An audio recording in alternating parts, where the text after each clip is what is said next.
This is a message to hold the world. Stop punishing Rwanda. Rwanda is innocent. Hear this song.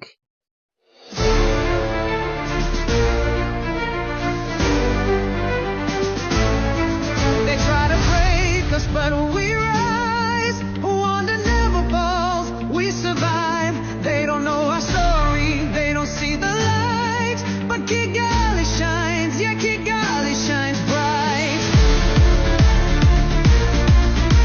You hear? Yeah, keep hearing. This message to you.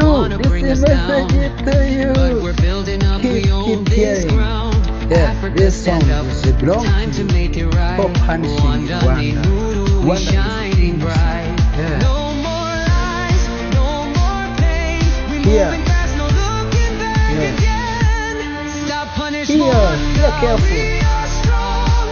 We keep moving. So my kabisa sha. Wakuma nakugurira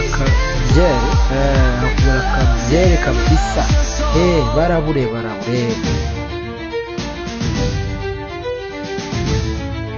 Ils ont dit qu'on était trop petits, que notre histoire s'arrêterait ici. Mais regarde Kigali, regarde le ciel, des gratte-ciel, pas des ruines, c'est irréel. Ils veulent qu'on tombe. Yeah, stop punishing Rwanda. Rwanda is innocent.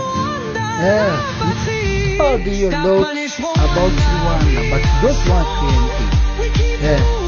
Stop punishing Rwanda. Rwanda is innocent. Until God. Stop. You're so tired.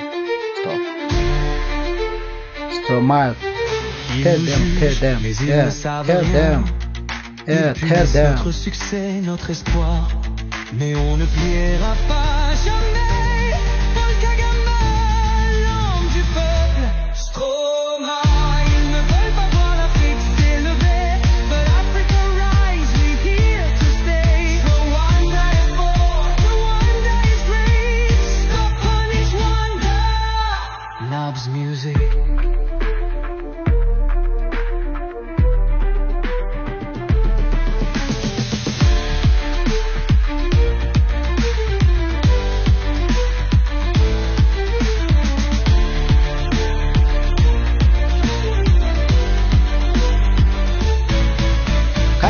Namutumvise dore ko mwumva nkabikoreye inyama. U Rwanda ni igihugu cy'Imana, mutuveho. Mutuveho. Boom, fire.